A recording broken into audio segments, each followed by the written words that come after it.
Hi, everybody. Welcome to our second session of our Intelsat Space STEM program with Milena Ivanova.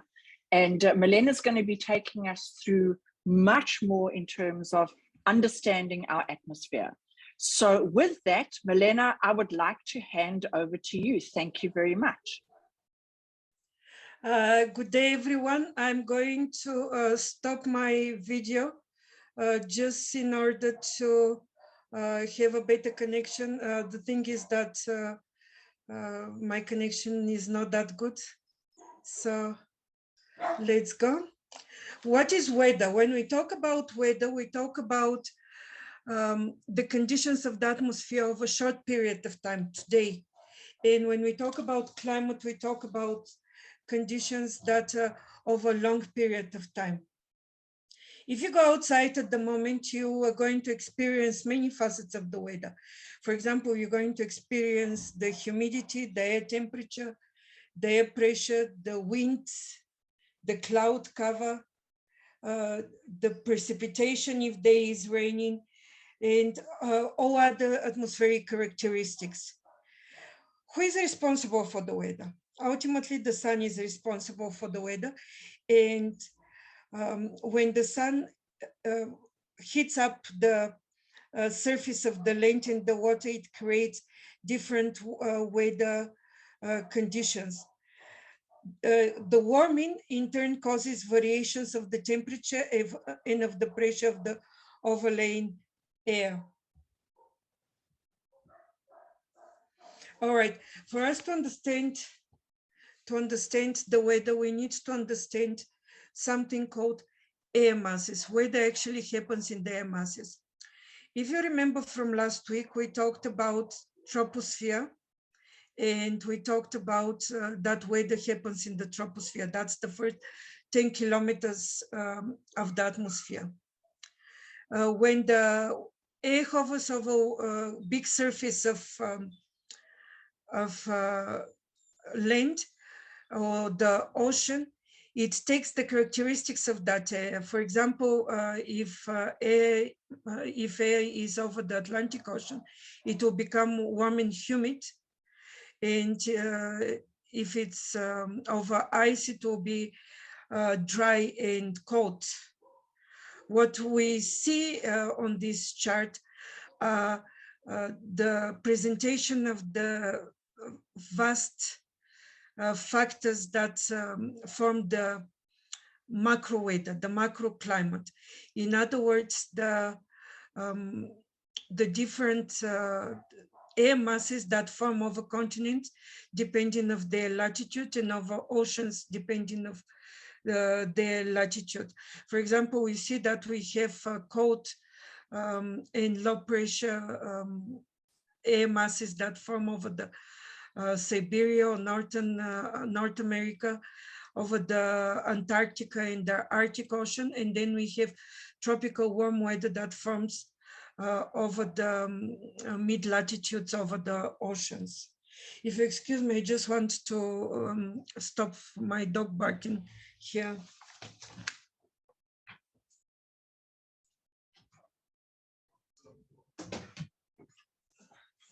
All right. The air making up the mass, the atmospheric mass, has uniform temperature and humidity. An air mass is separated from an adjacent body of air mass by a transition of those characteristics of the temperature and the humidity that are sharply defined. And the transition zone is the boundary between two air masses is called air front. Now, why am I going into this area? This area is actually the one that's going to explain what determines the weather at the place where you're at.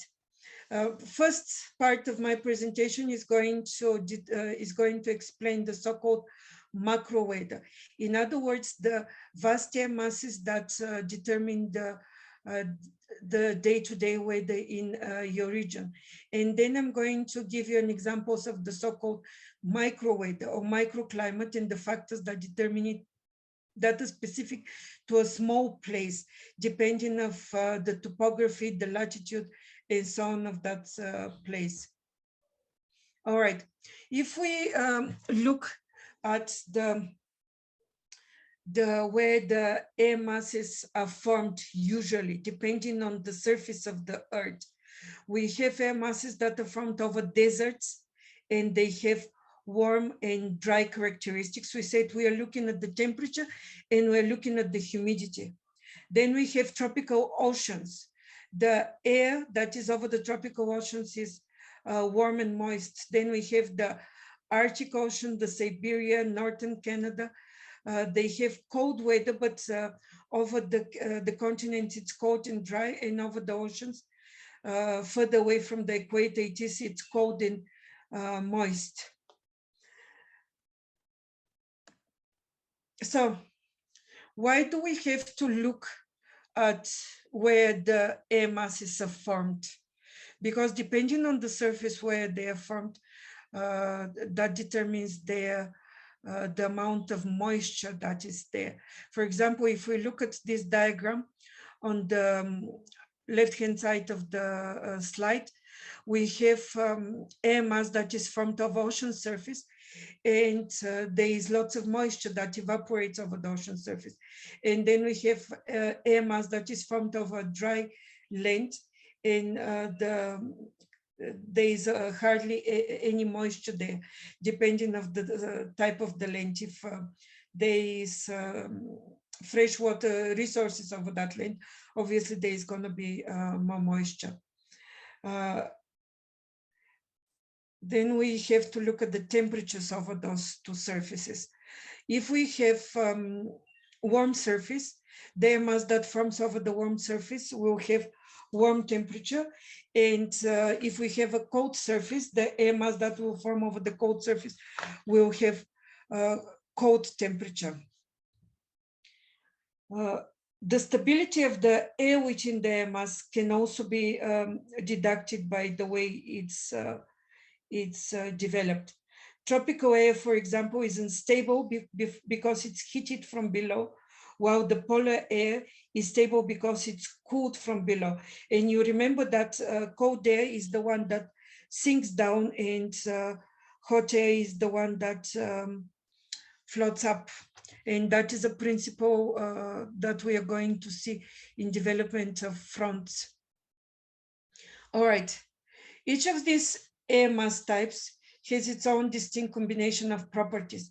And now when we're determining macro weather, when we're determining air masses, we're going to see further into this presentation, we are going to be looking at these characteristics of air mass: the temperature of the air mass, the moisture content, the change or lapse rate, in other words, how stable the air mass is inside of it, and what type of weather it brings. In other words, what type of precipitation, what type of winds, what type of visibility it brings.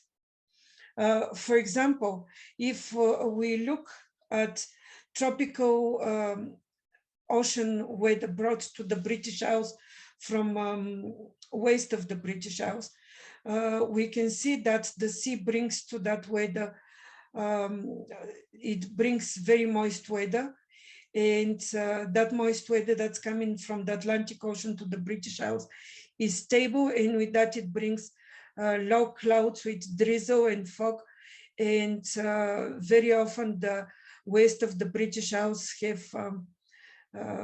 poor visibility with coastal fog. This is just an example how air masses that come on the British Isles from the Atlantic Ocean affect it. Please, Judy, interrupt me if I'm going too fast. I want to leave a little bit more time for our group discussions after the break. Milena, it's absolutely fine. And please, anybody, if you do want to ask a question or something, please put it in the chat, because Milena cannot see the chat when she's sharing her screen. Okay, yeah. Great. Milena, thank you very much. And I'll interrupt you. Thank you. All right. Now, one of the main characteristics of the weather that I did not speak about in the last workshop, it was very packed, but that is affected specifically from the development of air masses. It's cloud formation. Why is it important? Because clouds are formed with the upwards development of air masses, and they're carried by those air masses. And when they arrive of a certain area, they determine the weather of that area, not only because they determine the precipitation, but they also determine, for example, things like visibility, fog, temperature, because they stop some of the sunlight and so on. A cloud is defined as a visible aggregate of minute droplets of water or particles of ice, or a mixture of both floating in the free air. So first they have to be floating. Each droplet has a diameter of about 100 of a millimeter, and in 1 cubic meter of air, for example, there is about 100 million droplets. Because the droplets are so small, they can remain in liquid form for about temperatures of minus 30 degrees. That is very interesting because we all know that water usually starts freezing, but because they are very, very minute, they don't freeze for about temperature of minus 30 degrees. When that happens, they're called supercooled droplets. Clouds at extremely cold levels in the atmosphere are composed of ice crystals. This can be, the ice crystals can be with the size of about a tenth of millimeter long. Clouds form when an invisible water vapor in the air condenses into visible water droplets of ice crystals, and that happens in a spatial level. Let me just go here. Oops.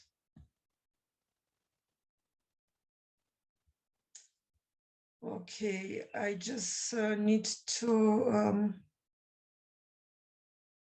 go a little bit back. Nope, I'm not going back. I'm going to have to go back with my slides, Judy, quickly.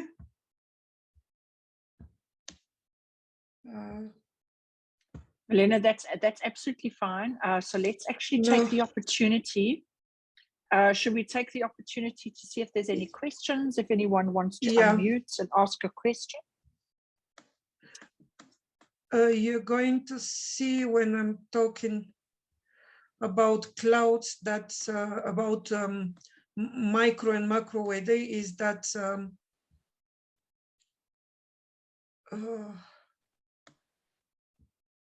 let me just from current slide. Nope.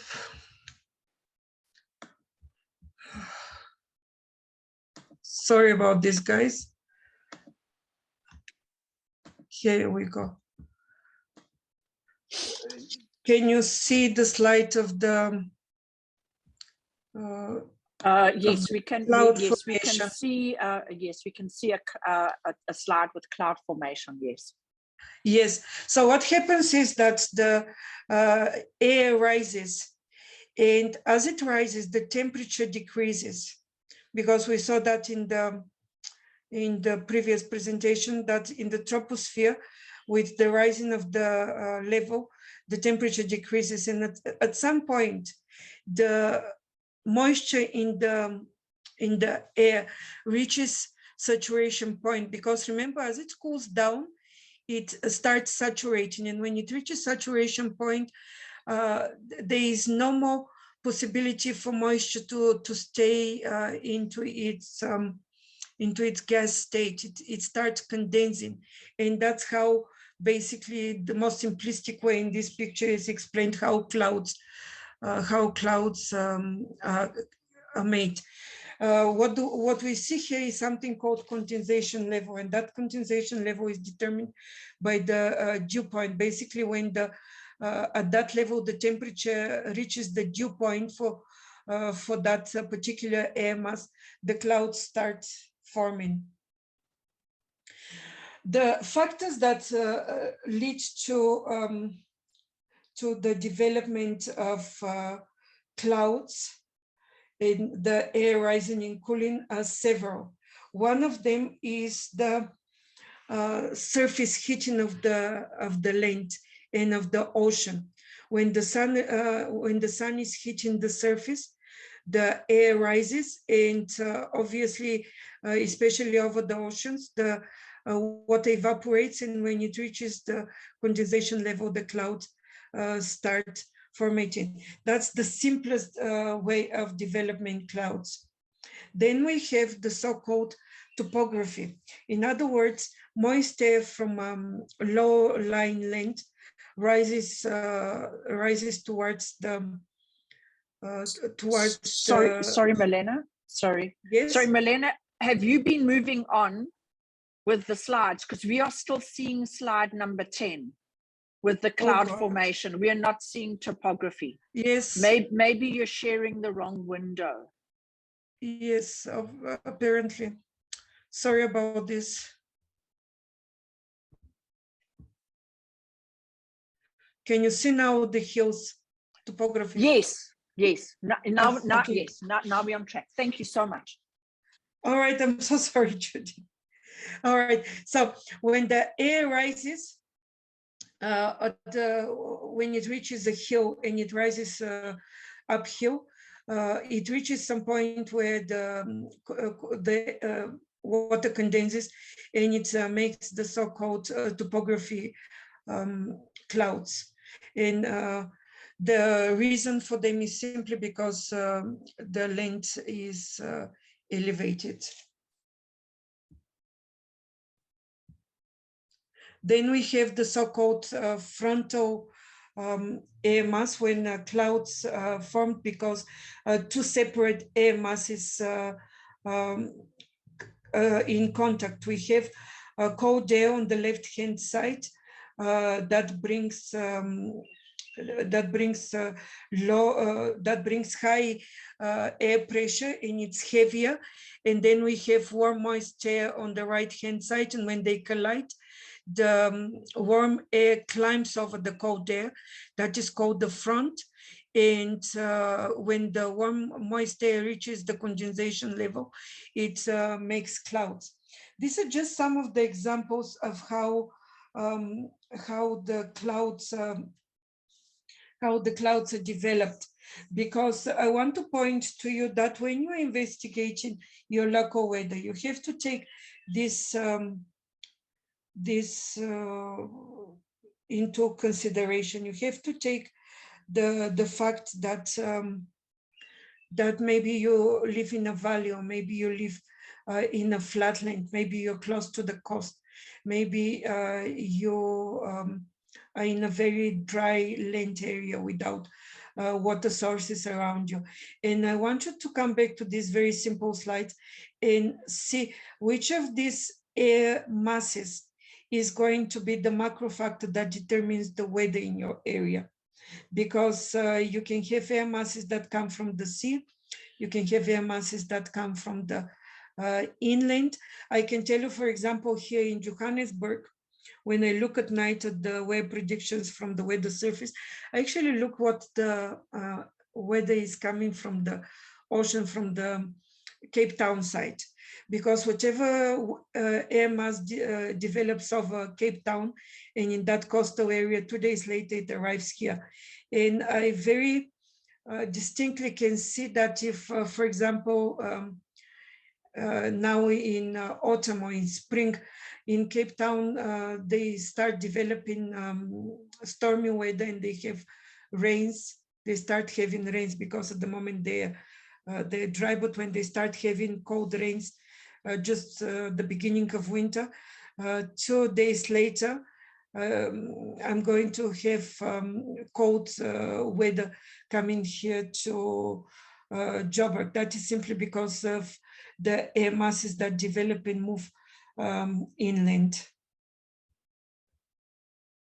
All right, then there is another way that clouds are developed, the so-called conversions, when we have air masses from two opposing sides bringing moist weather. That's usually two warm air masses and they make clouds when the moist weather reaches the condensation level. And the last one, I don't have picture that represents the last one. Clouds can be developed by so-called turbulence. And the thing about turbulence of air is that it's chaotic. It usually cannot be explained. And it happens because during the day, for example, at certain places, the sun radiation was too high and it created extra heated moist air that creates turbulence and creates those clouds. This is usually how here in the highlands where Johannesburg is, our afternoon weather develops, because we have very regularly afternoon thunder showers, and they're simply because of this turbulence, for no other reason. During the day, in the morning and before noon, it's extremely hot, and the moisture that is developed creates the so-called cumulus type of clouds, and then they rise up and create clouds. So far what I've covered is how the air masses are developed, and how with the development of these air masses and with upwards movement of air masses from the ground up, it creates clouds. And this is one of the things that determine your local weather on a macro level. Now, different air masses are developed over different types of Earth's surface. As I said, over the oceans, we have air masses that usually carry the moisture, and they carry the temperature from the ocean. Over the land, the air masses are dry, but because of differences of air pressure, those air masses travel. And last week I showed you the different the different winds that are characteristic for the surface of the Earth in general, and then special local wind. And because of these winds, they carry the masses close to the Earth's surface, and at about 10 kilometers, about close to the tropopause, in an opposite direction, there is the so-called jet stream. That also carries the parts of the weather, like the clouds. When different air masses collide, that's the reason for the so-called fronts. The border of the boundary of the two different air masses is called a front. And the front is a reason for changes in local weather. You've probably noticed when meteorologists report weather on the TV, they say cold front is moving from here, or warm front will bring rainy weather here, and so on. The interesting thing about fronts over certain areas is that they're usually seasonal. And if you learn how they behave in your area, you could actually, without much data, just by looking at the weather predictions at the evenings from the meteorological services, you can see how the fronts very predictably move inland or from the oceans or towards the oceans, and you can see how predictable in that regard the weather is during the different seasons. Now, I want to give you, I found a little bit of facts about how the fronts were actually defined. Please bear with me, I'll give you a little bit of history. We have looked at the individual types of the air masses in some detail, but what is just that, or perhaps even more important for the weather forecast, is what happens in the immediate region where the air masses meet. As we have seen, the air masses have quite different properties. So when they meet, perhaps one is cold and dry, the other is relatively very warm and moist. These differences produce a reaction in the zone known as a front. We said the front is the weather that is at the boundary between two air masses. The idea of weather fronts first appeared in 1919, about 100 years ago, when Norwegian meteorologist Bjørkens identified that the area associated with weather fronts was the battleground between two opposing air masses. As the First World War had just finished, Bjørkens decided to call the area a front. The idea is that the boundary between the warm air mass and the advancing cold air mass was called the cold front, and likewise the boundary between a cold air mass and the advancing warm air was called the warm front. And today has been acknowledged that is originating from the Bergen School of Meteorology. Now, Milena, sorry. Yes. Milena, Yes, I'm terribly sorry to interrupt. We do have a number of questions, so I would like to, at this point before you continue, is to actually open up to the floor for some questions, if you don't mind. Also, the thing is that I'm not sure if the slides are advancing for you. We Do are you see weather fronts? Yes. Are we still on that slide called weather front? Yes, we're still on weather front. Then that's absolutely fine. Yeah. Okay. Before you give me the questions, can I just mention, I'm going to speak about the fronts for about 10 minutes, and then I'm going to open for 10 minutes break, and then I need about additional 20 minutes.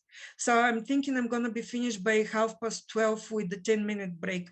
I'm just letting you know. That's absolutely great. So are you saying you want to continue, or do you want to take questions now? Give me questions now. Let's see if I am able to answer them now, or if they're going to be answered with my presentation later.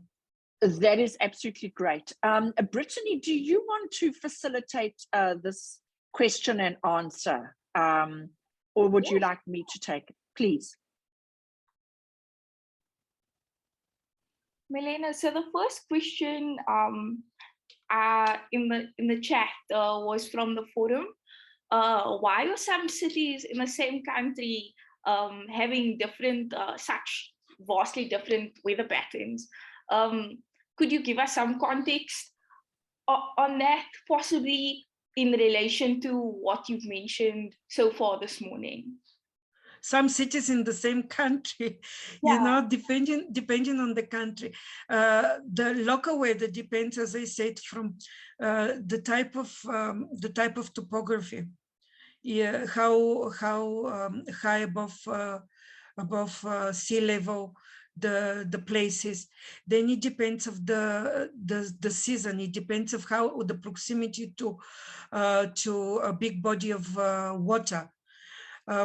Say, for example, if you look at Joburg weather and Cape Town weather, two completely, totally different climates, simply because Cape Town is at the west part of the African continent, and it's affected from the weather that comes from the Antarctica, and with the currents from Antarctica.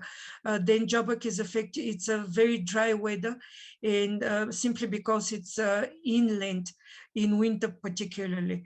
In summer, the Joburg weather is quite moist, simply because of these so-called turbulent clouds that develop, because the land heats up very quickly and extremely, and the water that evaporates creates those clouds that rain every afternoon in Joburg.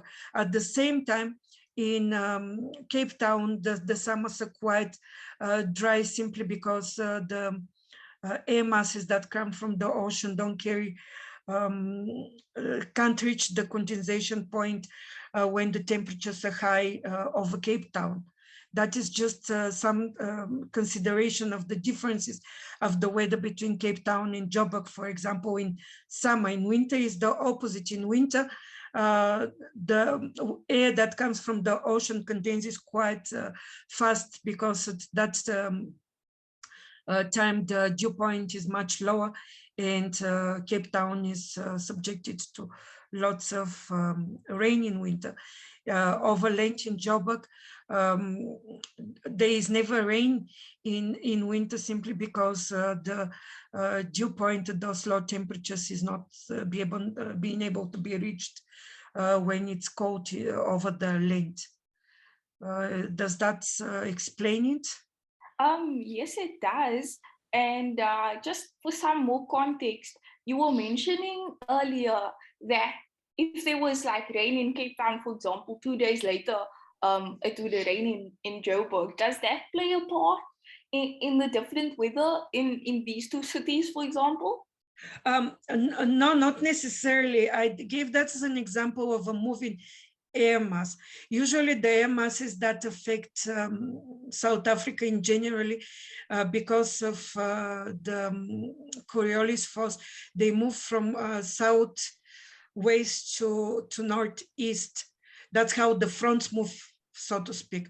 When fronts develop southwest over the ocean, the low atmospheric pressure develop over the Atlantic Ocean, it moves northeast, and it brings the weather of those fronts. I was given an example of how fronts moves, not particularly weather, because as that front moves over land, it loses energy, it slows down, it loses precipitation. So it's not necessarily whatever the weather is over Cape Town is going to be the same weather over Johannesburg, but that's how the fronts move here in South Africa, for example. I haven't researched, I don't have lots of experience with weather over mid and North Africa, because my education is in Europe, and I know in Europe, for example, the movement of fronts is exactly the opposite. If by us here it moves from southwest towards northeast, in where I come from in Eastern Europe, the way that comes from Russia, it comes from northeast and it travels towards southwest. And when I was young, and when we see that cold front is developing over Russia, I know in a few days' time it's going to be very cold and snowy in the eastern parts of Europe where I was living. So that's just how the fronts move. Awesome. Thank you so much, Milena. That answers that question. The second question was from Riza. What are the conditions you could expect typically from either cold or warm fronts? That's my next slide. Okay. That's very well explained in my next slides, yeah. Okay, and then the second question from the forum was, in South Africa, why is it so humid on the East Coast when compared to the West Coast? Is that covered in later slides in today's session? No, that simply has to do with the ocean currents, because the ocean currents in the southern hemisphere move anti-clockwise. What does that mean? That means that the ocean current that comes at the Durban side, at the east part of South Africa, comes from the equator and brings the hot and moist air from the equator. And that is why we have, usually even in winter, we have such a hot moist air by Durban, simply because it comes from the equator.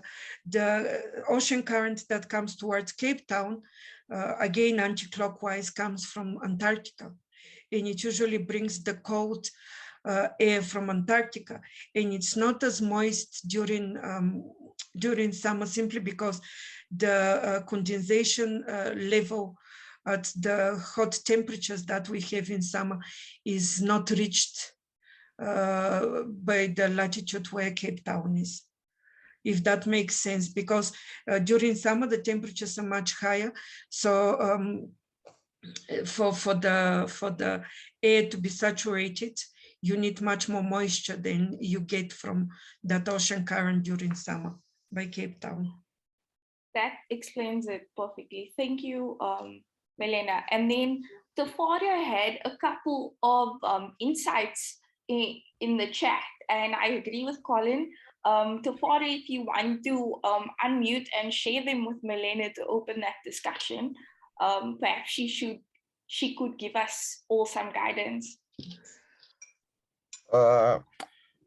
what she said in a nutshell is basically right and absolute answer. So what happens is from the equator gets direct sun rays. So places near the equator are very warm because they receive direct sun rays from the sun. So as she said, currents move anti-clockwise. So Durban and the East Coast are very lucky to get currents that come from the equator, warmer currents. And one principle with currents, if you have a warm current, the air above it is also warm. So for example, in the Cape Town, we have cold current. So the air is quite cooler than Durban. And what we know when it comes to air and humidity, the warmer the air is, the more moist it can take than cooler air. So if Cape Town was surrounded by warm current, we have the same humidity. Milena, is I think Tafara can be a teacher because he explains it so well. You know, that's exactly what I was trying to explain as well. I think he just confirmed it, and I hope everybody now understands it. Yes, thank you, Tafara.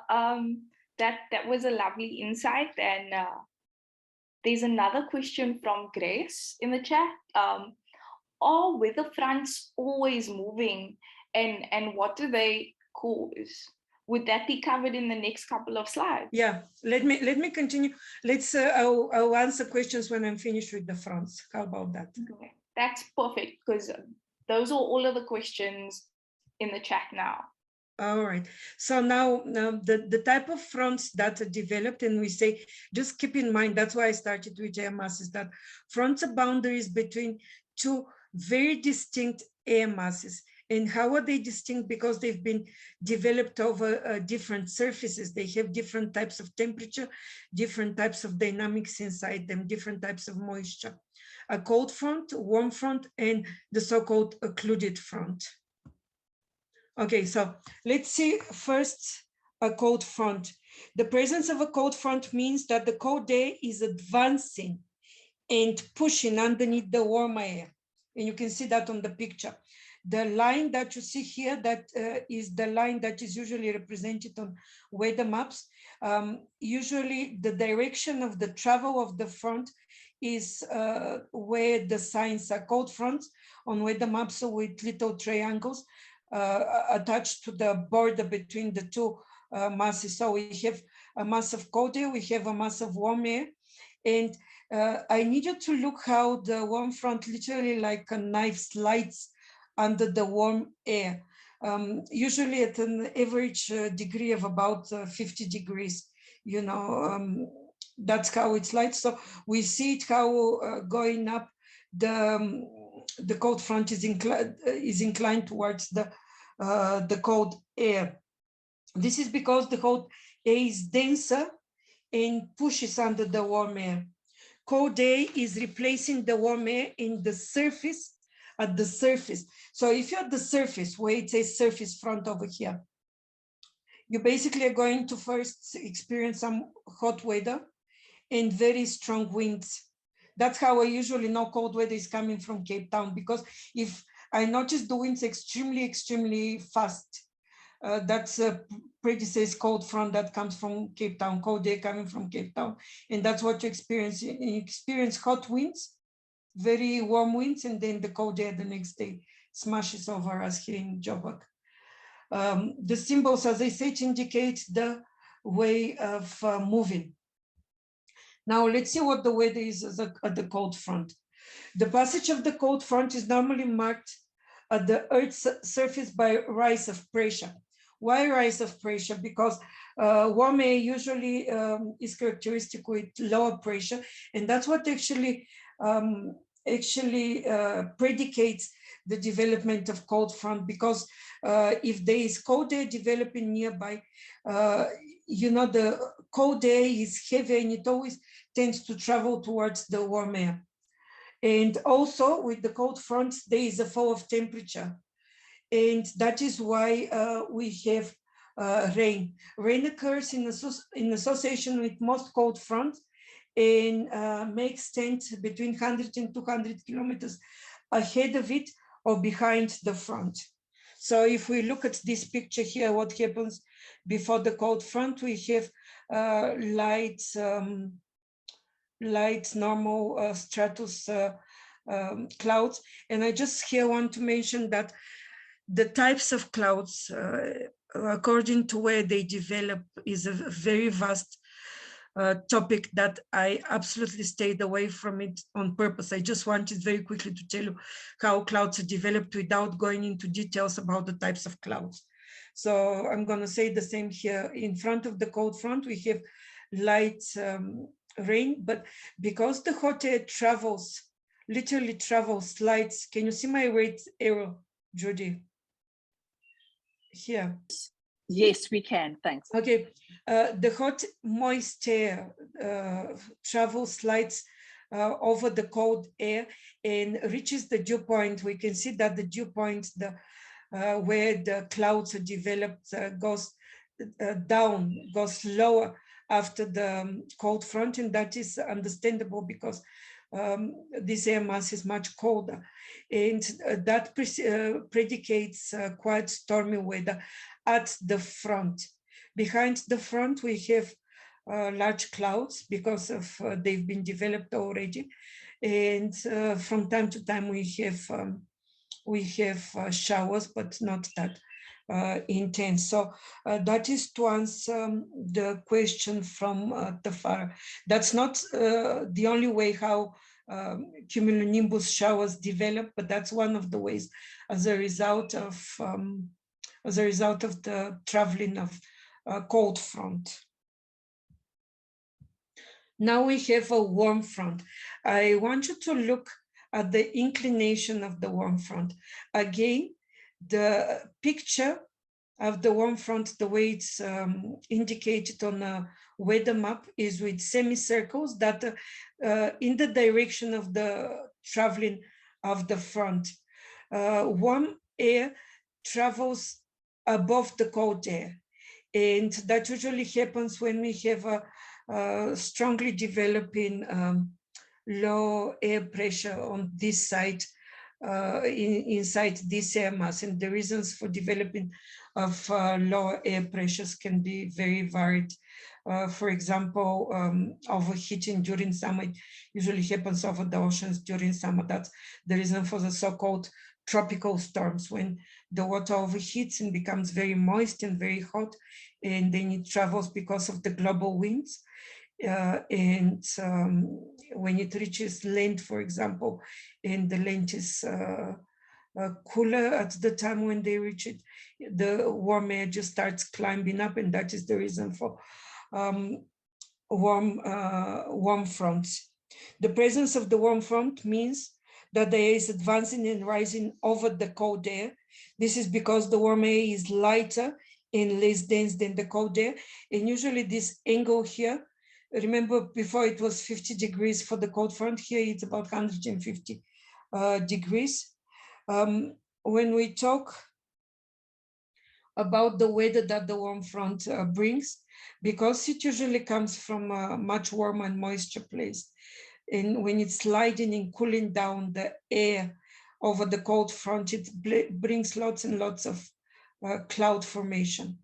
We can see here the clouds with the going high up in the air brings cloud formation. And with the front, we have very, very intense rain, and the clouds that have formed also tend to bring more rain after that. We see also that the dew point, the temperature where the clouds start forming, is much lower, because this here is colder air. The passage of this front is usually marked steadily by the barometer, because the air pressure starts going down and down and down. Usually warmer air comes with lower air pressure. And there is some precipitation again with the passage of the front. Then we get to something that you guys are not very familiar with. What happens when we have two places that develop cool air, but in between them there is warm air. And as we said, the cool air always travels towards the warm air. And the warm front, that is this one, is much slower than this cold front. And the cold front basically occludes or collides with the warm front, and it creates a very specific weather over here called occluded front. This is slightly more complex than the cold and the warm front. An occluded front, also known as occlusion, is formed when cold front catches up with the warm front. They literally collide and they meet their weather as well. The slope of the cold front is angled for at about 50 degrees. This is 150, so when they collide, you can calculate what is usually the angle between the two fronts. Consecutively, the warm front has more contact with the ground and therefore slower moving, and that's what allows the cold front to catch up, mainly due to the friction. The cold front has more turbulence because it creates more friction. As convergence takes place in the fronts in the warm sector of the depression, the cold front closes up in the warm front. The warm sector is thus reduced and it's pushed upwards. That line is marked as a belt of with cloud and precipitation and by wind shifts. Remember, the winds always are marked by where the warm air is. So there is lots of opposing winds when we have this type of fronts in the ground as well. Usually that happens when we have two different distinct and big air masses developed at, for example, here in South Africa, at the two oceans that we have. Sometimes we have a front developing, one front developing over the Indian Ocean and catching up over, say, for example, PE. And then we have cold front coming from Cape Town, and when they meet, they will occlude and it will develop into occluding form. Its front. It is not very very distinct by stormy weather, because in a way the energy of the two parts of cold air cancel each other, and that doesn't bring lots of stormy weather in the same way, for example, like warm front on its own develop. So when the two fronts collide, that kind of calms down the weather. This is where I'm finishing with my fronts. I just included this slide as reference. I was very curious when the weather collection was started in South Africa. So I went to the South African Weather Service website, and there's some dates here. Daily rainfall values have been collected in South Africa since 1836. Daily surface observations, official records of surface observations in stations have been kept since 1884. That was very impressive for me, because it's usually a few years after it occurred in Europe. So South Africa has been keeping very good weather records since then. Then we have upper air data that's usually collected with hot air balloons, with the so-called weather balloons, been collecting since 1961, and satellite data since 1992, and radar data. So that's just the way to see that we have quite a good background here in South Africa in collecting data. All right, any more questions about fronts? Yes, The first question in the chat was, how are cold/warm fronts detected or measured? There's been a bit of discussion about that. How is it, what? How are fronts detected? Like, how do we determine whether they are cold or warm fronts, and how are they measured or detected? Okay, I can tell you how we did it in Varsity. What you do is you have a vast net of surface weather stations. Those weather stations collect the temperature, the air pressure, the moisture. And what you do is you notice that the lines, the so-called isobars, those are the lines that connect points with the same pressure. And when you draw the isobars, I did not include it here. I didn't want to make it very complicated. When you draw the isobars and you see exactly the place where the air pressure changes dramatically. And in those places, the winds, what you see, for example, around the cold front is that on the one side of the cold front, the winds are directly towards the line of the cold front. On the other side, they're collected towards the line of the cold front. And at the line of the cold front, literally the surface winds collide.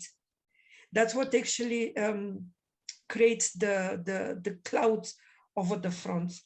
After the break, I'm going to bring you a picture to see how those isobars look. But basically the short answer is with vast net of surface data. You can't detect it only from one point. You have to, because usually fronts spread over hundreds of kilometers. Those air masses that are developed over the oceans, the cold and the hot air masses, they spread over hundreds of kilometers, and they're relatively uniform inside those air masses. So you can't really determine it in one weather station. That's why I stop here. This is the part of the slideshow that's called the macro weather, because that type of weather will determine your micro weather, what you see every day. But what you see every day, that's the point of my presentation today, is the combination of both. You need to understand both to take it into consideration when you are, for example, planning for your assignment, for your group assignment, when if you've chosen climate change or something else. You have to have an idea that both of those vast topics collide in one place. They determine the weather in one place. The macro weather, which is the air masses in the front, and the micro weather that I'm going to do after the break, very quickly. There's one more question, Milena. Before we move on to macro weather, with regards to micro weather, say for monitoring weather in an enclosed space, like possibly the Mars Habitat Project, are there any possible prediction models that you can suggest that would be useful in terms of micro weather? I actually went last week to see weather at Mars, and the thing about the Mars weather is the type of the atmosphere there. First of all, you have completely different type of the atmosphere. It's 95%, I think it was carbon dioxide, and then 5% nitrogen, or vice versa. I don't remember. So that already is going to be different. Also, you don't have liquid water there, so the type of moisture there is going to be different. But the principles of the development of air masses is the same. How much you have to take into consideration the inclination of Mars. Inclination of Mars is very similar to the Earth's inclination. Ours is 23.6, there is, I think, 26, something degrees. So that is going to affect the radiation that particular surface receives from the sun closer to the Mars poles and closer to the Mars equator, very similar to what's on Earth.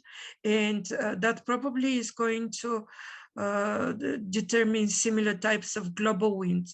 Like here we have global winds determined by the Coriolis force. they're going to probably, I'm just, you know, educated guesses, spitballing here.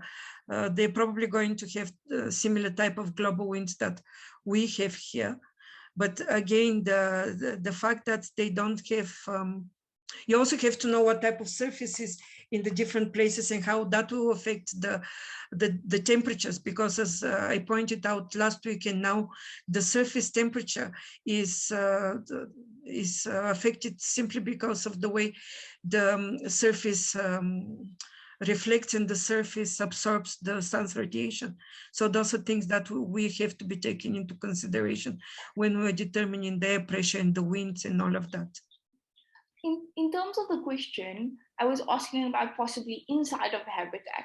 Would there be, so say for example, there were greenhouses inside of the habitat, and the habitat was possibly the size of a small scale office building, like a bit sprawling. It would obviously have its own climate inside, and say, for example, we didn't necessarily control it and we let it run naturally and be affected by the climate, the climate that the greenhouses would create, like the little plant sections or whatever it would be. Would there be a useful prediction model, in your opinion, if we had a couple of kits sprawled out in different locations inside of the habitat? You know, from the top of my head, I'm my biggest worry about if you don't control the habitat on Mars is the amount of carbon dioxide. Because if you have air, natural air, that is 95% carbon dioxide, you have to very aggressively absorb and exchange it for nitrogen. Then you have to see how you're going to start and provoke the nitrogen cycle to also enrich the air with nitrogen, because to make it habitable by animals and humans, such a huge amount of carbon dioxide is going to be very detrimental to animals and humans. It's toxic. So first you have to get rid of the carbon dioxide inside the habitat, and you have to control it somehow. It's not going to be able not to be controlled. In terms of temperature and air pressure, I suppose you can do research about the temperatures, how the temperatures change. I'm pretty sure, because there's been quite a few rovers already on Mars. I'm pretty sure somewhere, I haven't done this research, there should be a research about surface temperature and about seasons on Mars. We've been on Mars for more than 20 years already. No, more than 30 years already. The first rovers, I think they were somewhere in the 80s or 90s there. So there should be already a map of the weather patterns there. Yeah, for externally on the surface of Mars, yes, there is, but this question was targeted specifically at relation to monitoring weather inside a building or climate. Like Judy mentioned, at the Kennedy Space Center, there was an Apollo rocket that had its own clouds during extreme periods because of how tall it was. So obviously we can control the habitat in our climate, not in our climate, but we can control the climate in our habitat, but only towards a certain point, and there will be fluctuations because there will be living things inside. And the question was mainly aimed at, is there any particular model for forecasting the weather that you can suggest that would be applicable for use with IoT type devices? So first of all, you don't need to forecast it. You need those devices to control it, not to forecast it. Because if it's inside, if it's enclosed, it's going to be absolutely man-made climate. And you have to be able to control it, not to forecast it. And it depends how much waterway you're going to build it. As far as I know, discoveries of ice caps. So my suggestion will be to build that habitat close to ice caps and to utilize the sun energy to melt some of that ice inside the dome. So inside the dome, you're already going to be introducing moisture, and with the introduction of moisture, combining with control of temperature and air pressure, you can actually control if you're going to have dew points inside the dome, or if the temperature inside the dome is going to be higher than the dew point and you're not going to have condensation. How are you going to be dealing with that condensation at the inside surface of the dome if you're going to introduce it? No, my answer is, and this is educated guess again, I haven't done this research, is that they wouldn't be able to predict it compared to the outside weather on Mars. You should just be able to control it, and you should be taking all of these factors into consideration. No, definitely, I agree. But this was just prompted by some of the submissions I've seen in other programs that have the same project. One of the interesting ones that I wanted to bring across was there was a Mars habitat that I saw in a program that we completed not too long ago. One of the students mentioned that you can only go to like a certain point with controlling the habitat. There's still variables if you are going to start having like growth sections and certain plants and human beings inside of a habitat. So they were looking at using a microclimate predicting model for 2 day forecasts, so that they can predict the changes that they need to apply and the settings that need to be changed to meet the changes that we're going to make, that they need to make to control the climate inside of the habitat, so that they conserved energy and also conserved the resources. So that was just something that I thought was interesting.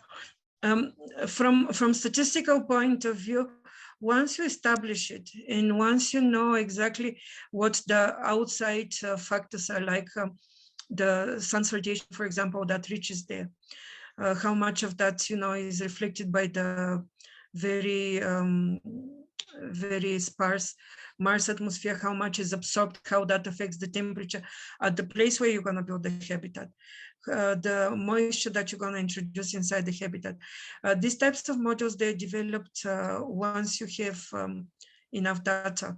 So I suppose you have to make provisions for collecting surface area data first.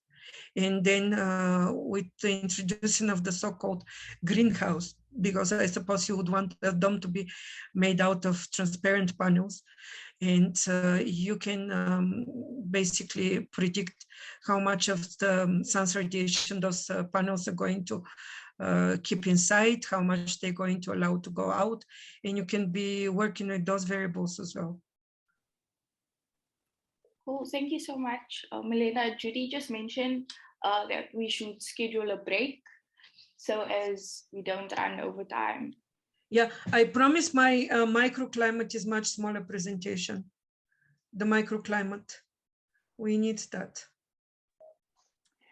Milena, what I'm thinking is we've been going for over an hour, so perhaps we should actually just have a comfort break and then come back and continue, if that's okay. All right, no, that's great. Okay, so I have got my time is 8 minutes past the hour. Can we all get together at 20 past the hour? So can we make it 12 minutes? That's perfect, thank you. Great, wonderful. Thanks, everybody. We will see you back in 12 minutes.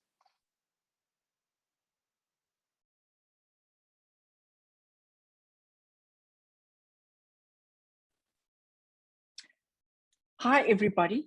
We're back from our break. And what we're going to do is Milena is going to take us through the final portion of her session, which is unbelievably interesting. I'm finding this absolutely fascinating. And I wish I had had Milena as my teacher when I was at high school. Oh, jeepers. I think my life would have been very different. Certainly my career would have been very different. And then before we close out today, what we're going to be doing is we're going to be discussing our groups, and we're going to be having a look at a mentorship for those groups. Great. So Milena, we are ready when you are. Judy, just give me a second. I'm putting into the chat 2 links for videos that I just discovered very quickly that explain, answer the first question about how do we know where the fronts are. These videos just show how to draw the so-called ISO lines, the lines that connect places with the same air pressure and the same temperature, isobars and isotherms. And then when you have those lines, there is a way that I'm not going to go into to determine where exactly the front is. Quickly, I'm going to share this part of my screen. Here we have a place how the isobars actually look together with the front. So these lines that are kind of circular are the so-called isobars that connect places with the same type of air pressure. In here, for example, we don't have the fronts drawn here, but we see a place with lower air pressure and place with higher pressure, and around it, if I had more isobars, I could point to you where the cold front will go and where the low front will go. The same thing we have here.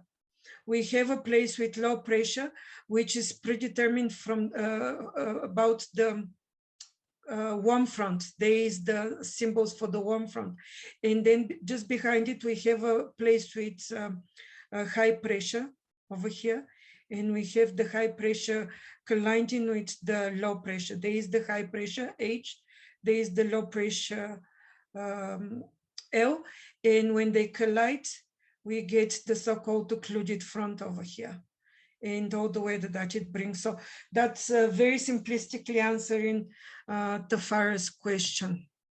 So let me just see, where was I with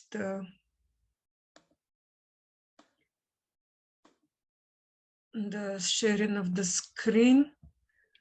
Milena, I think if you stop sharing the one, then you can start sharing the other.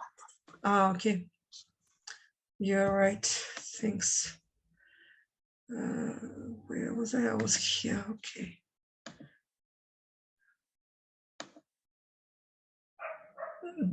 Do you see the last slide that I've yes. ended with?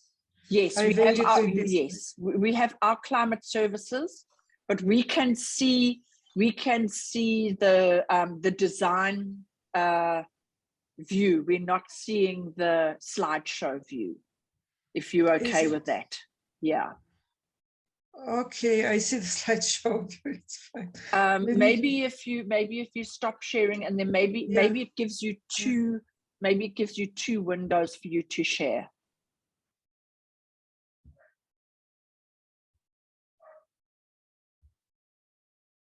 Do you see it now?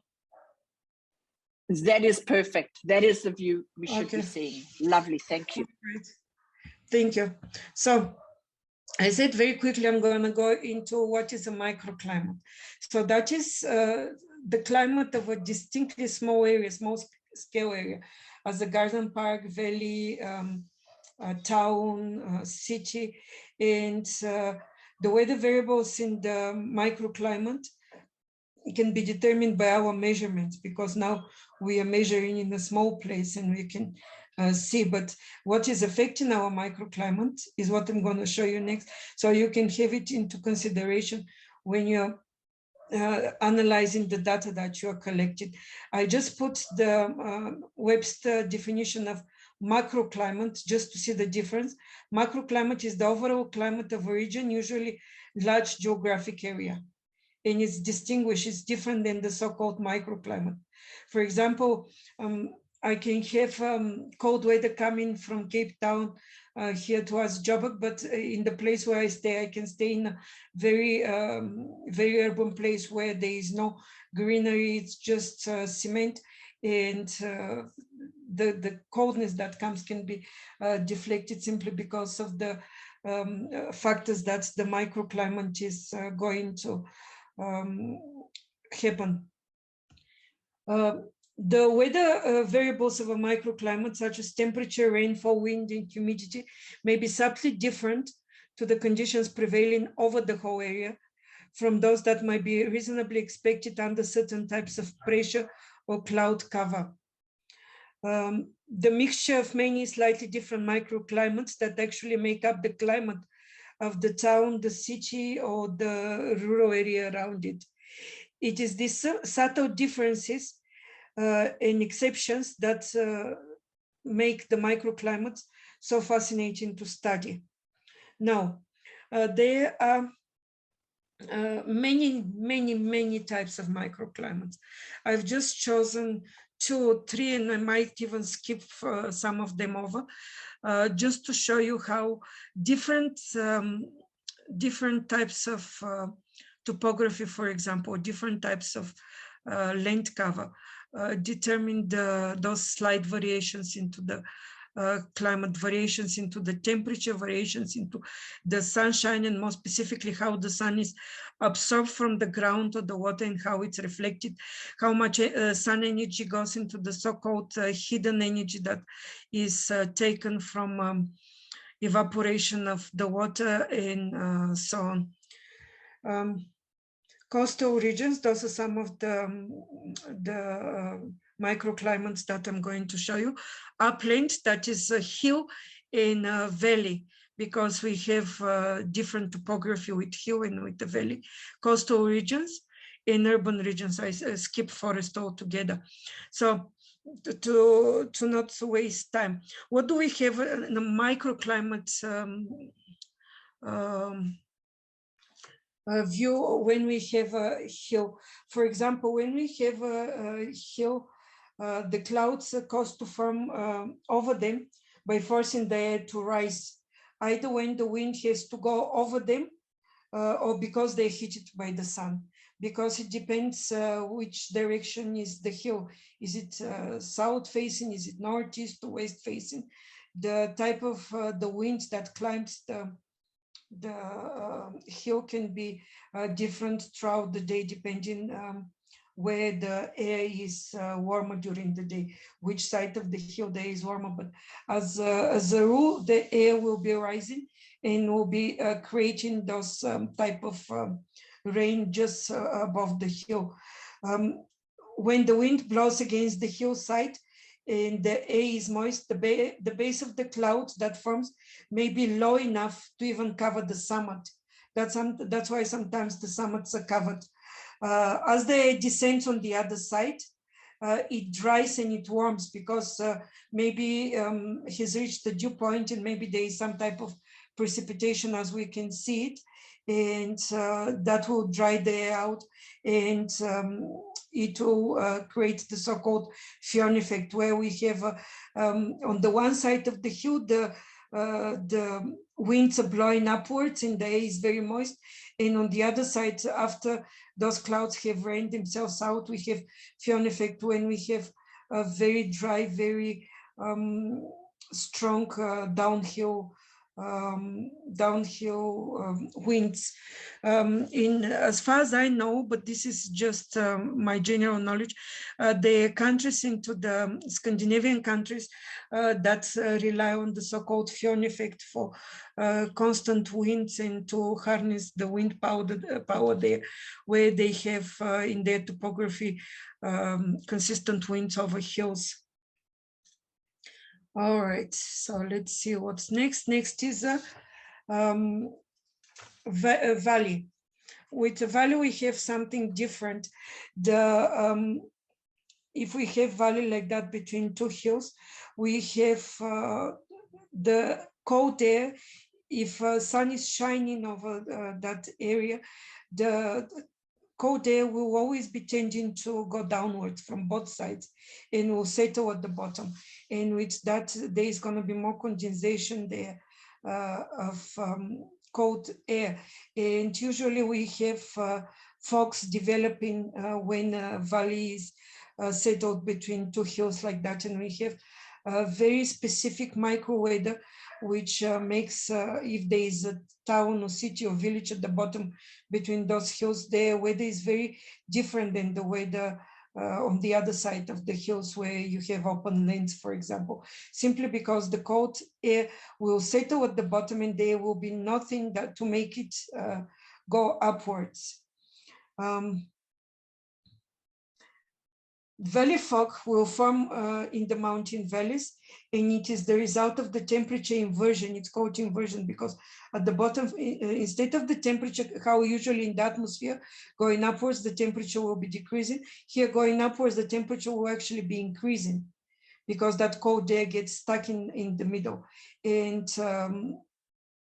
we have heavier cold air settling into the valley with warmer air passing over the hill of the mountain above. And it's essential for fog developed in those conditions. And I have an example of such fog. Look in this valley, it could spend the whole day if there is enough moisture to feed up this fog. And the air inside under the fog is much colder than the air above it, and the hot air will simply be bypassing it because the hot air is not going to be able to sink down. That is a specific micro weather for fogs. And then we have the coastal weather. I mentioned it before, so I'm not going to spend much time now. What we have is during the day, when the sun shines above the land, the ground becomes much hotter than the ocean, but the ocean at the same time will be evaporating. So there is this constant breeze flowing towards the land from the ocean. It's the day breeze, the so-called ocean breeze. And if there are hills, that moisture from the ocean is going to be accumulating upwards above the land, and it's going to be bringing this moist air that we mentioned earlier above the land.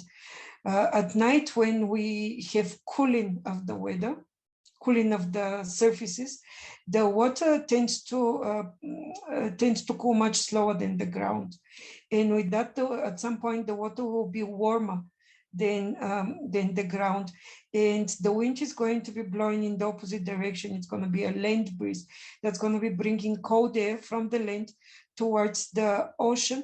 And with that cold air at the surface level, from the land towards the ocean, is going to be prompting moisture forming above. So during the night, the clouds are going to be actually developing above the ocean, not above the ground. This is just some examples of how the topography combined with the amount of land or water in a particular place affects the way the air moves. Bottom line is you have to always be thinking in terms of which absorbs more heat, which absorbs less heat, which cools faster, which cools less fast. And that's always going to create temperature difference, that's always going to create pressure difference, and with that, it's always going to create some types of wind. And that's over and above the fronts that I explained earlier. Now, we have urban heat islands. And these are the things that you have to take into consideration when you're considering urban heat islands. For example, there is something called reflection index, how much of the heat that is received from the sun at a particular area is reflected, how much is absorbed. The absorption by concrete, brick, and tarmac is much higher than the absorption by grasslands, for example. The reflection of solar radiation by glass buildings and windows. The emission of hygroscopic pollutants. In other words, we have lots of materials that have the ability to absorb and reflect sun radiation, and those microscopic materials, they emitted by smoke. and it creates kind of a smoke cover into the industrial cities, and that also affects the temperatures that are retained above industrial areas.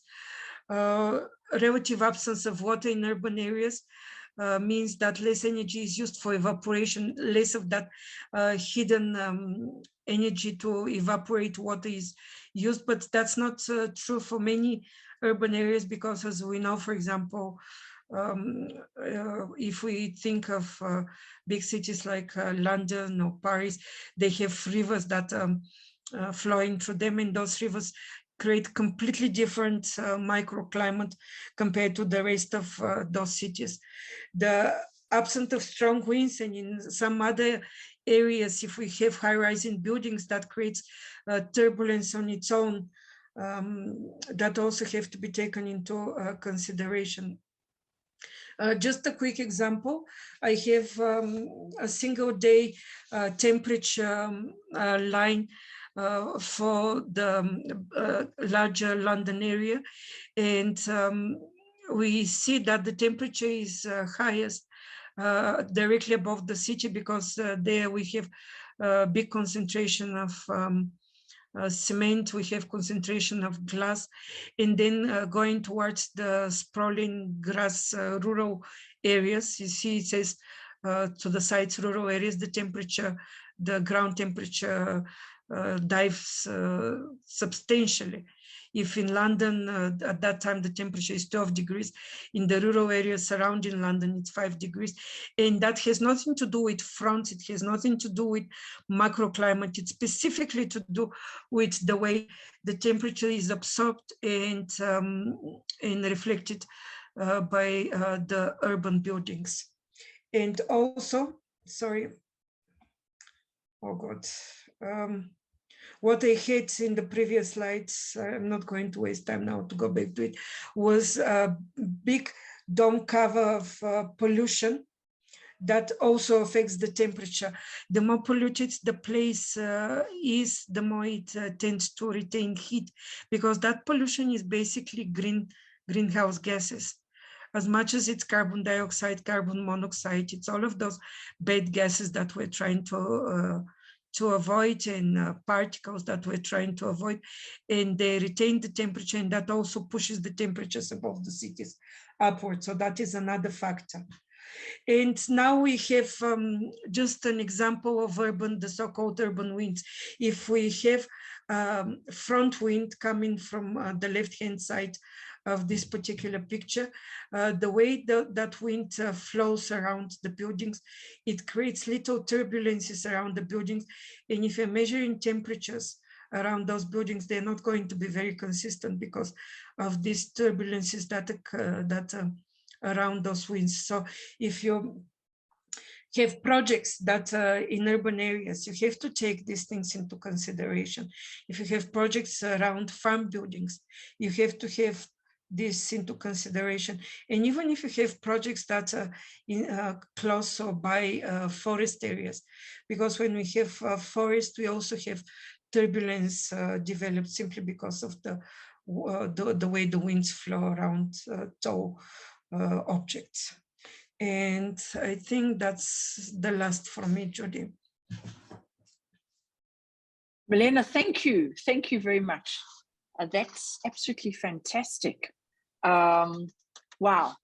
Really learned a lot there. And so what I'd like to do now is, if it's okay, if Milena, if you wouldn't mind, that's great. Thank you very much. Because what I'm going to do is I'm going to share my screen now. And what I'd like to do is I'd like to actually take us to, so that what we can do is we can actually have a look at our groups and our group assignments. So let's actually, and before we do that, what I want to do is that I just want to share with you our schedule coming up.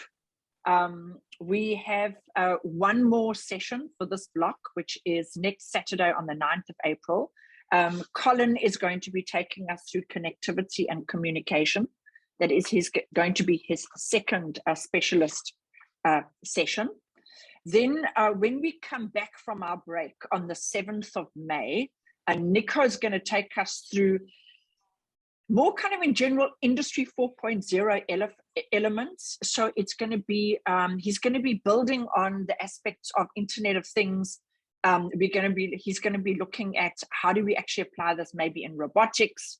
How do we actually build process control? How do we use that data as a decision-making platform and preparing us for our future in terms of being able to apply that in our careers.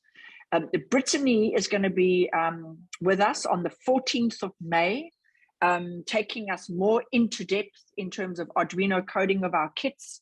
We have this absolutely tremendous core.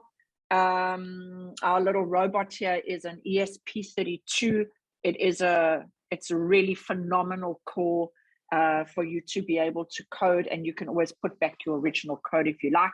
And going into more depth in terms of data science, etc., and research. On the 21st of May, I'm going to be taking you through, in terms of satellite payload design, which is going to be, I hope, fairly useful for your group projects.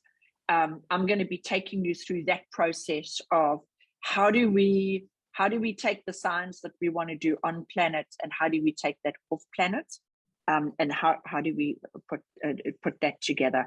And then on the 28th, we're going to have our final session, because all of our deadlines are 31st of May. So right now we are, I thank you very much for those of you who gave me feedback on what would really suit you in terms of looking at June for the presentation, the group presentations. We're going to be certainly having them towards the end of June. And that is, the reason for that is, it is a period that is full of exams, mid-year exams. And so what we'll be looking at is, we'll be looking definitely towards the end of June. We'll be having our group presentations in the last week of June. So what I'd like to do now is Brittany, Colin, Nico, would, Milena, who wants to take us through this next session where we actually discuss the groups? I'm very happy to open up Canvas so we can see who has joined which group. What I'm very happy to do is take somebody else's lead on this one, if you like.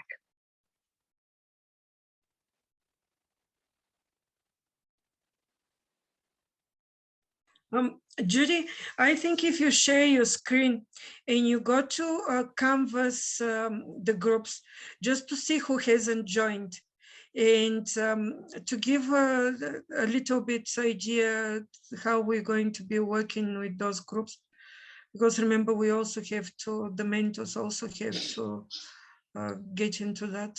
If you can just put it on your screen, please. Absolutely, I'm just going there. I have it open. I'd be happy to share. Great, Brittany, yes, please, if you wouldn't mind, that would be wonderful.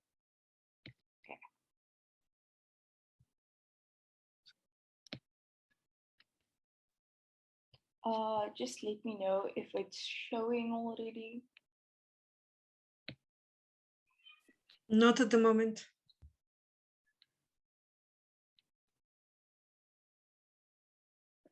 There we go. Now we can see it. Thank you very much. No problem. So for sustainable, yes, you can hear me. For sustainable cities and communities, I have chosen to be the mentor for this SDG. And I can see the students who joined are Prince and Declan, 2 out of 10. And then for SDG 13, which is climate action, we have the bulk of we have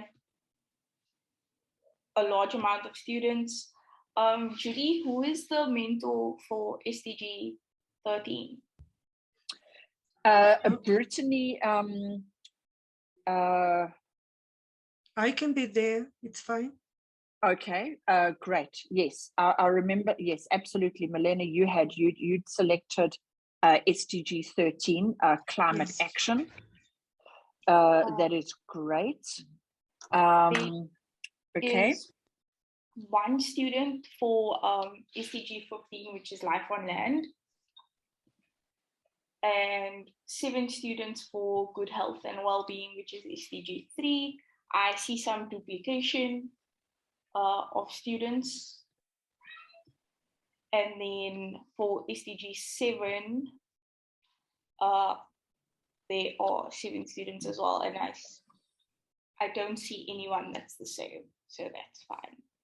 Great. Yes, SDG 7 is Colin. And then Nico, if you wouldn't mind chipping in, Nico, which was the SDG goal that you had selected?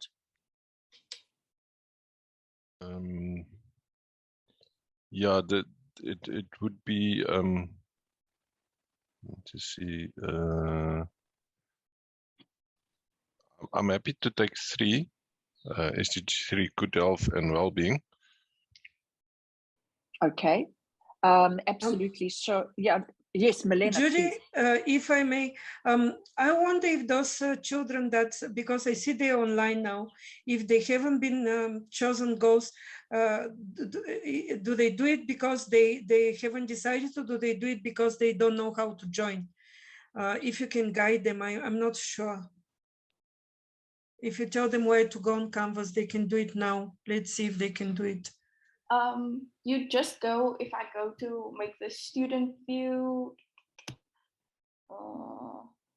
but student view would still have the people sign, and you'd first get this pop-up that says all of the people. If you click on the next tab, which is Intelsat Mission 1 2022 SDG groups, these pop-ups will come up, and if they hit these 3 buttons, they will have an option to join the group, any one of them. Let me see if I'm gonna try to do it from my side. If I'm gonna be able to. If you are a TA or teacher in Canvas, then you can't. So I'm gonna be in people as well. Yeah. You'd go to people in the tab over here. It usually pops up to everyone, and then you just click on the SDG groups, and you'd be able to select the group. Self-sign-up is enabled, as you can see, so the students are able to just sign up for whichever SDG they would like to work on.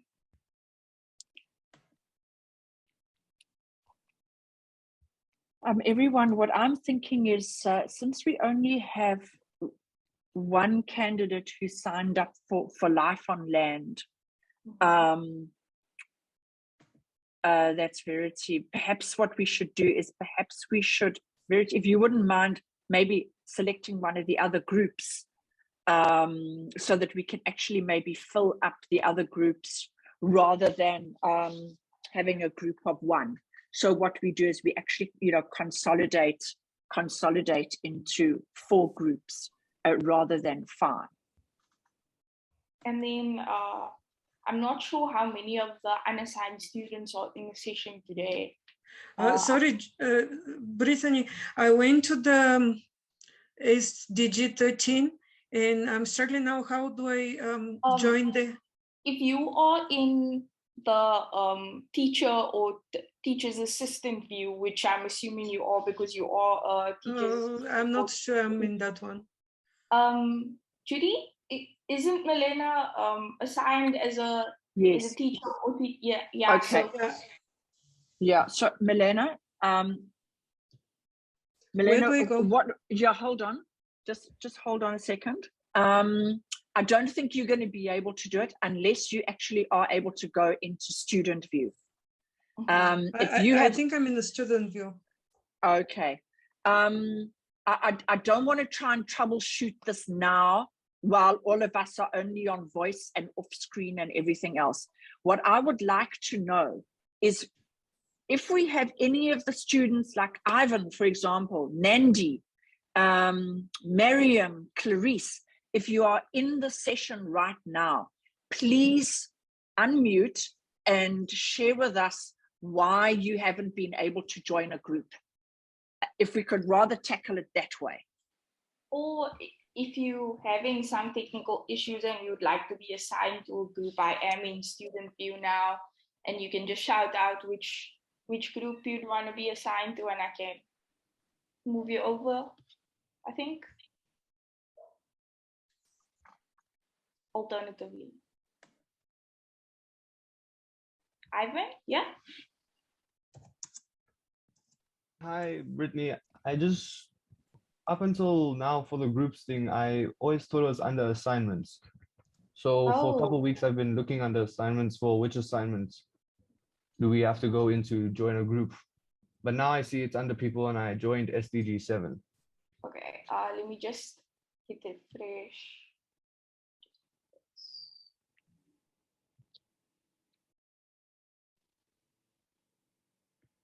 Yeah, I see you are under SDG 7 now. Awesome. Is there anyone else in the group, maybe Miriam or Nandi or Clarice, who are having some trouble finding the groups? I can just assign you. Brittany, it actually looks as if they're not attending today, and that is why they're not responding. So what I will do is that I will engage with each of them individually. First of all, I'm going to see if they're actually still on the program, if they haven't dropped out. And secondly, let's have a look at which groups they'll join. So Verity is also not in our session today. So maybe are you able to remove her from that group? Yes, yeah. There we go. Okay, great. Also, are you able to delete that group? Wonderful. Okay, great. Okay, so Brittany, this is fantastic. I'm so pleased that you have youth on your side, because you know how to you use a mouse much better than I do, or at least a scroll pad. Okay, so let's just go back to them again and let's see how many people we have in each. So let's go to 11. 2. Okay, so we have two members there. And the maximum is 10. So SDG 7 is almost at max. Yes.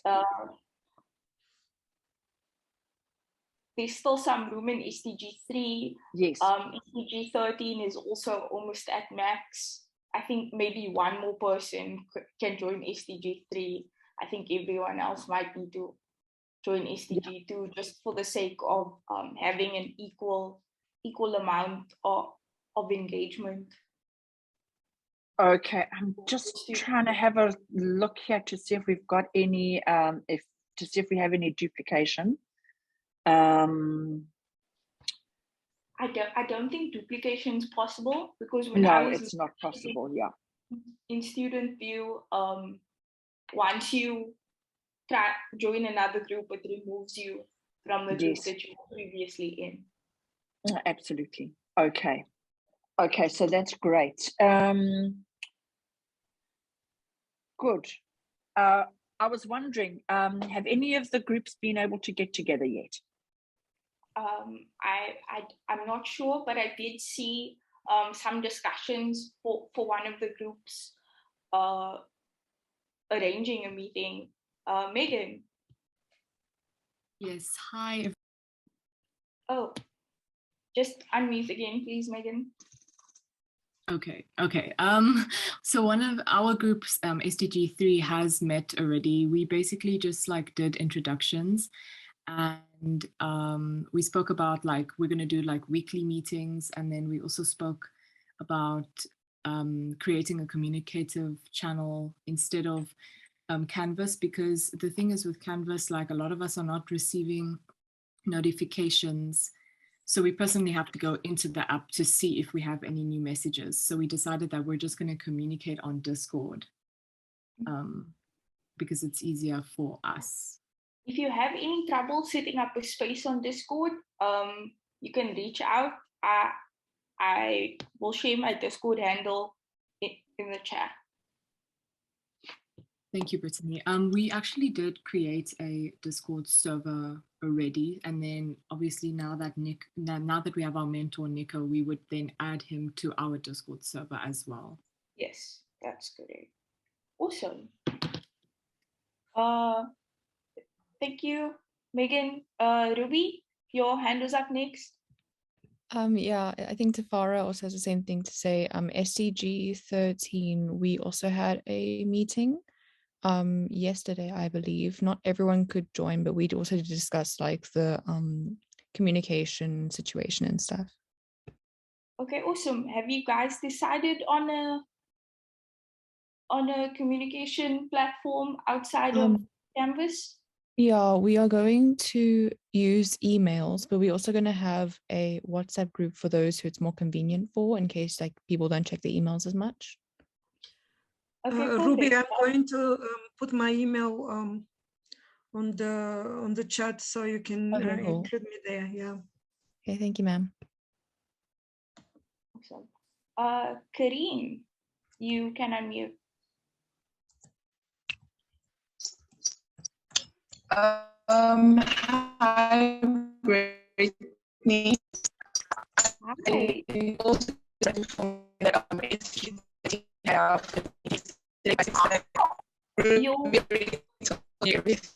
So yeah. Your audio is breaking up a bit there, Karine. Do you mind typing what you said in the chat?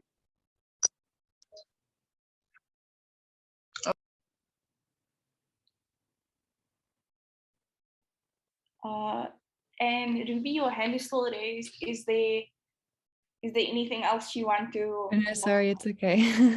Okay.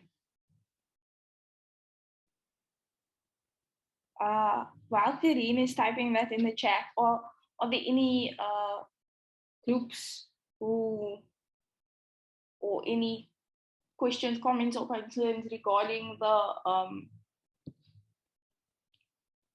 the group projects that myself or any of the other mentors can possibly address now?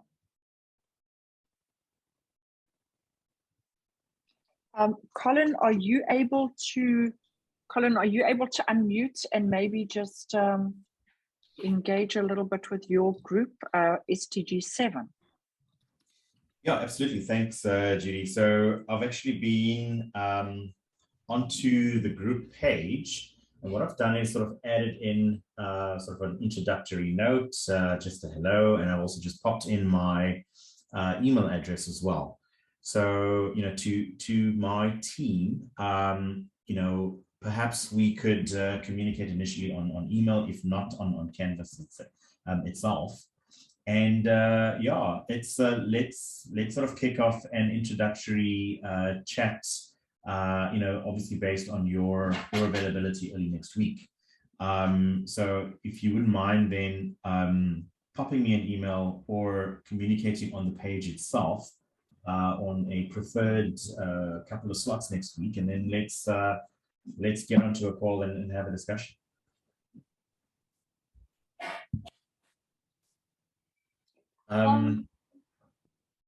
Just in terms of the communication and ensuring that all of the students, especially those who aren't here today, know who their mentors are, that's a great idea, Colin.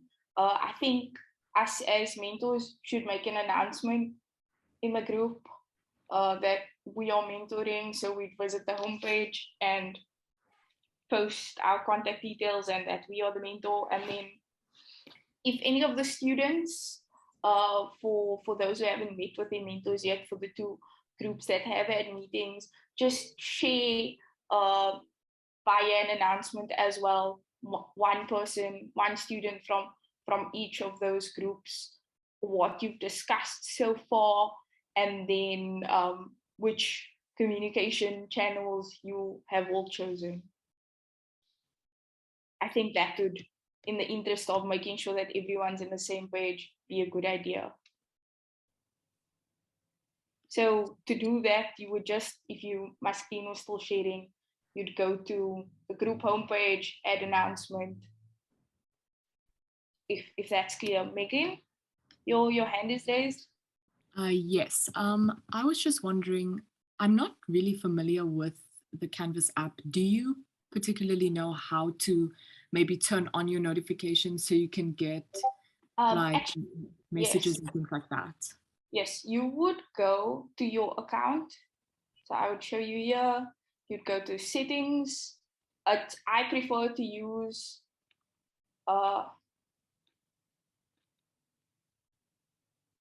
the web app, and you would sign up over here for all of your things. So user notifications should be somewhere over here. Alert notifications of timeouts. Brittany, also right on the top right hand, on that menu, it says their notifications. Yeah. Is that also something? Yes. So sorry.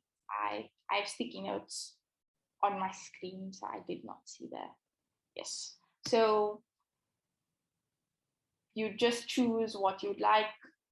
I've chosen updates once a day, and you can choose the frequency and all of that in the section here. So you'd go to account at the top, notifications, and then also in the settings, you just want to make sure that all your information is correct. So in settings and profile. But using Canvas/Instructure is fairly straightforward. You just have to go in and look for where it may be. Anywhere in the menu, much like you approach all other things digitally. Does that answer your question, Megan? Yes, thank you so much, Brittany. No problem. Brittany, also, if I may say, the way I use Canvas, and in fact a lot of tools, is that because Canvas is actually the most used learning management system in the world, that is open source, there's a lot of help files, there's a lot of videos and tips and tricks and guides on the internet. And what I do is I always have my Google page open, and how do I do this in Canvas? How do I do that in Canvas, etc. And then, and then I'll get some instructions that way. So yeah, if you want to know how to do something, I always start with Google, because sometimes the Google pages are actually even more useful than the actual help pages within the application itself. Yeah. That's really solid advice, Judy. I couldn't agree more. Yeah, and we'll actually talk about that during our programming lesson, how to use Google efficiently as a tool, because as a programmer, that is one of the most, if not the most important skill that you will ever need. Anyway, are we all comfortable with where everything is and what should be done in terms of Canvas and the groups? Brittany, I just also want to add, I think one of the very key skills that you'll pick up as well, as you enter into a lot of these robotics competitions or electronics type competitions, one of the things that are tested is your documentation capability and your documentation skill. And I know at least in the Lego robotics competitions, so we get to score you on your engineering notebook, etc.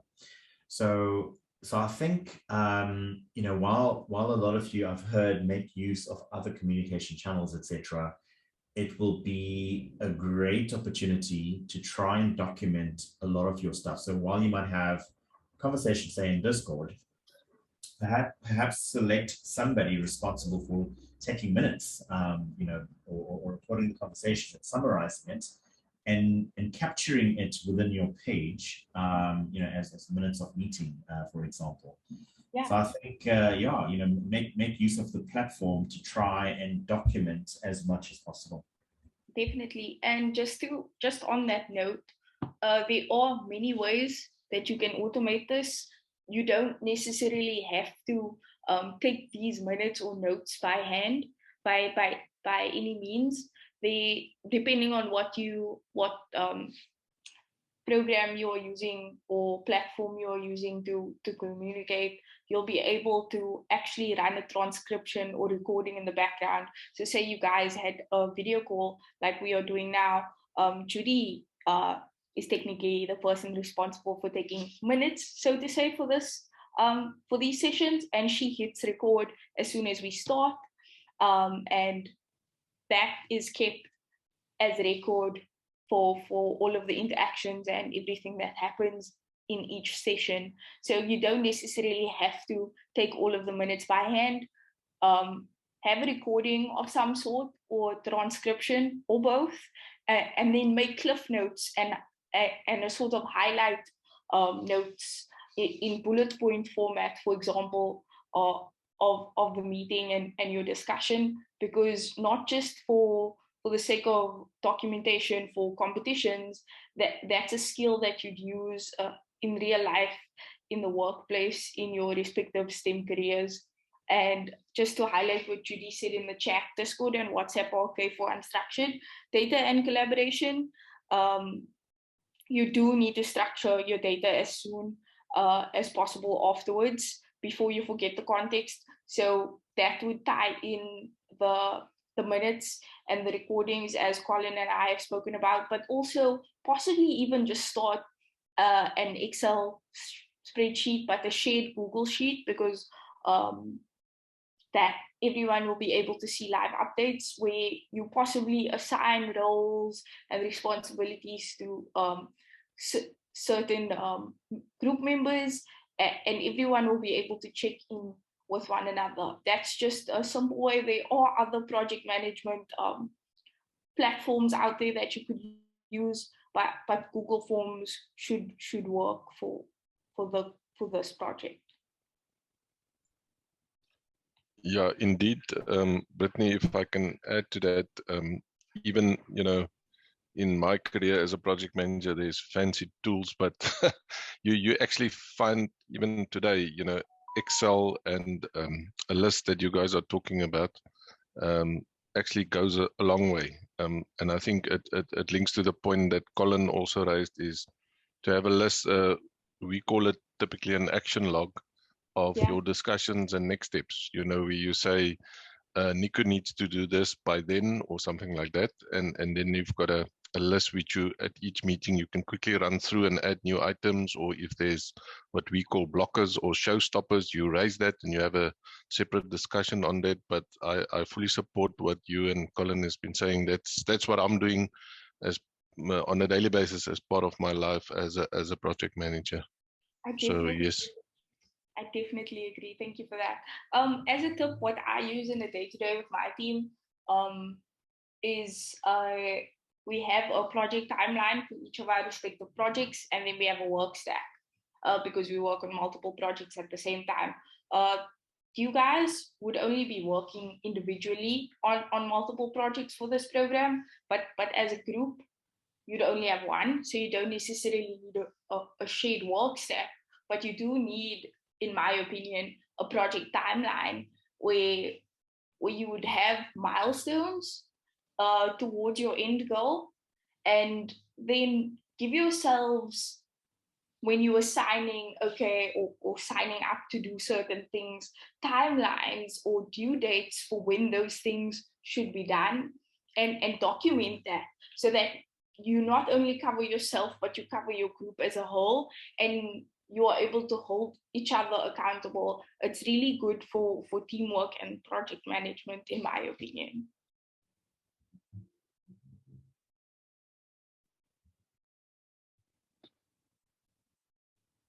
Great.